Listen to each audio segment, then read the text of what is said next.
Multi level marketing antara harapan dan kenyataan. Benarkah multi level marketing adalah jualan door to door atau sales? Multi level marketing adalah bisnis yang tidak bergengsi. Multi level marketing hanya menguntungkan orang-orang yang pertama gabung, yang bergabung belakangan pasti rugi. Multi level marketing adalah bisnis yang menipu. Benarkah demikian? Banyak pertanyaan mungkin yang Anda terima selama ini kan? Apaan MLM? MLM itu kan bisnis penipuan. Betul nggak? Anda bisa jawab? Nggak bisa bang, paling gue cuma bisa ngotot. Bukan, anak aja lo, bukan. Kenapa bukan? Nggak tahu, pokoknya bukan. MLM itu kan bisnis yang nggak jelas. Siapa bilang jelas? Nggak jelas, jambak-jambakan. Kasih tahu dia.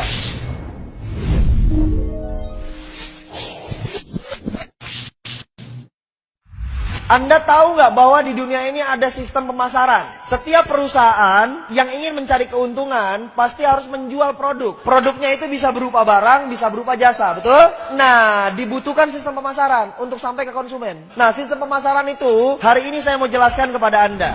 Oke, saya mau kasih tahu sama teman-teman. Di dalam dunia bisnis, ini dibagi menjadi beberapa jenis. Yang pertama adalah bisnis konvensional. Yang kedua adalah bisnis multi level marketing. Yang ketiga adalah bisnis money game. Nah, supaya kita nggak kejebak, saya mau bahas dulu yang pertama di money game. Anda tahu money game itu apa? Artinya, money, uang, game, permainan, berarti permainan uang. Banyak nggak yang nembak Anda? Ini money game ya? Jangan-jangan ini bisnis putar-putar uang orang, betul?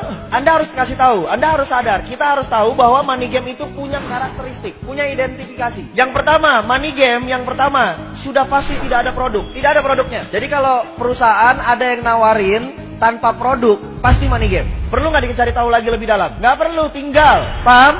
Ada produknya nggak? Nggak ada, sudah. Tinggal. Identifikasi yang kedua, ada produk tapi harganya selangit. Contoh, produknya harganya selangit itu dibandingkan sama produk-produk yang ada di pasaran. Contoh misalnya odol. Odol biasa beli Pepsodent berapa harganya? Goceng, ceban gitu ya. Nah, ini ada perusahaan misalnya, dia punya produk odol juga. Harganya berapa? 50.000, 100.000. Apa kelebihannya? Pas sikat gigi, giginya jadi emas. Paham nggak maksud saya nih? Jadi harganya terlalu berlebihan, terlalu jauh. Produknya misalnya air minum, air mineral. Air mineral biasanya berapa? 5.000. Ada nggak yang jual sampai 50.000? Itu money game, itu identifikasi money game. Yang ketiga, sebenarnya tidak ada produk, tapi pura-pura ada produk. Biasanya sistemnya cicil atau tabung. Misalnya contoh, perusahaan itu menawarkan Anda produknya emas, tapi nanti dapat barangnya tahun depan. Jadi setiap bulan Anda taruh uang dulu. Perusahaan itu menawarkan travel, perjalanan umroh, perjalanan haji. Sifatnya tabung tiap bulan. Kapan dapatnya? Ntar 2 tahun lagi, ntar tahun depan. Nah, itu hati-hati, itu money game. Pura-pura ada produk, padahal produknya nggak tahu kapan adanya. Produknya nggak jelas. Paham? Dan ini udah banyak di masyarakat. Jadi 3 identifikasinya. Anda ketemu sama perusahaan seperti ini yang nggak ada produk atau produknya harganya selangit, atau nggak ada produk tapi pura-puranya ada produk dengan cara mencicil atau menabung. Sudah, tinggalkan. Itu bukan perusahaan yang benar. Paham?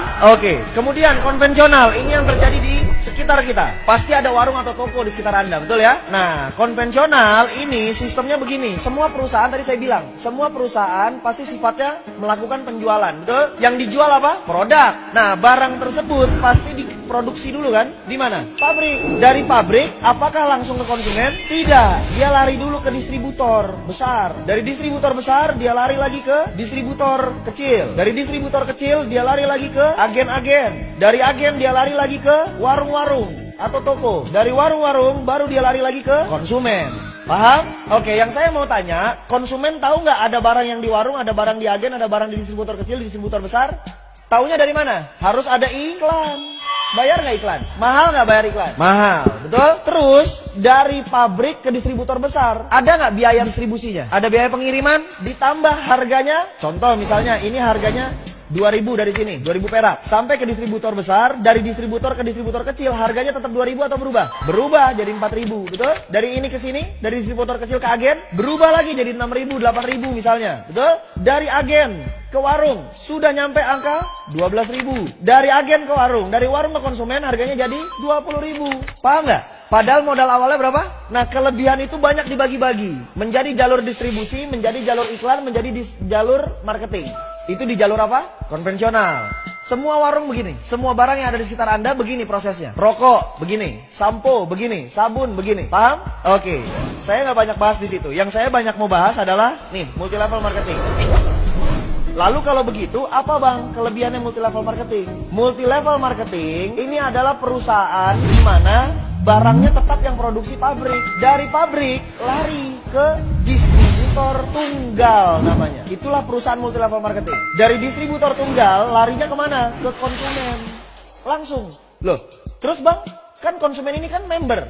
Ya, dia member. Terus member biasanya tugasnya ngapain? Cerita, betul? Akhirnya ada orang yang gabung sama dia, betul ya? Berarti si konsumen ini bisa menciptakan konsumen yang lain ya? Artinya apa? Konsumen ini otomatis garis miring marketing. Berarti konsumen ini garis miring bintang iklan. Berarti konsumen ini garis miring apa? Distributor. Paham? Dari sini konsumen menciptakan konsumen lagi, menciptakan konsumen lagi. Harganya dari pabrik ke distributor tunggal, dari distributor tunggal ke konsumen, ke sini sama semua nggak? Sama. Jadi kelebihan dananya tadi, kelebihan dananya tadi itu dialirkannya kepada siapa? Kepada kita, karena Anda marketingnya, Anda distributornya, Anda bintang iklannya. Berarti kita yang dibayar mahal oleh perusahaan multi level marketing. Paham? Berarti Anda distributor kan? Berarti Anda keren nggak? Bergengsi apa tidak bergengsi? Bergengsi. Kenapa harus malu? Anda distributor loh. Distributor, kalau kalau toko-toko distributor itu yang gede, yang banyak stoknya banyak, yang barangnya banyak. Berarti modalnya gede nggak? Kalau kita di multi level marketing modalnya perlu gede nggak? Nggak perlu. Paham?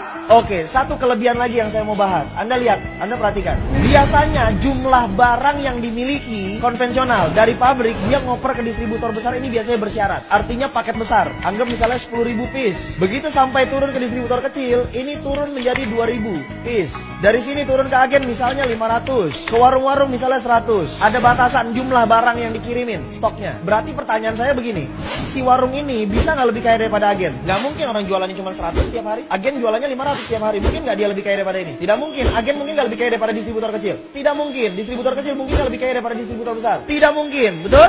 Oke. Sekarang saya mau tanya, multi level marketing, si konsumen ini jual produk nggak? Jual. Produk siapa yang dijual? Produk perusahaan, bukan produk dia. Punya stok nggak masing-masing? Punya. Stok buat apa? Buat konsumsi, bukan buat dijual. Paham nggak? Stok yang dimiliki member yang bergabung itu adalah stok konsumsi, bukan stok untuk dijual. Yang dijual adalah produk perusahaan. Berarti ada batasan nggak stok barangnya? Tidak ada. Bisa nggak kejadiannya begini? Konsumen yang atas jual cuma 50, konsumen yang bawah jualnya 100. Bisa? Bisa. Siapa yang kaya? Ya dialah yang dapat untung banyak. Yang ini cuma jual atu. Berarti yang lebih kaya yang mana? Yang bawah. Tadi ada kalimat kan, MLM adalah bisnis yang memperkaya yang di. Salah atau benar? Salah. Karena justru multi level marketing lah yang melawan konsep bisnis memperkaya yang di atas. Kalau konvensional udah pasti yang atas lebih kaya. Kerja di kantor udah pasti yang atas lebih kaya. Gaji staff sama manajer gede mana? Berarti itu yang memperkaya yang di atas. Kalau multi level marketing tidak memperkaya yang di atas sama sekali. Oke, berarti kita harus bangga dari perusahaan multi level marketing. Berikan aplaus yang luar biasa diri Anda.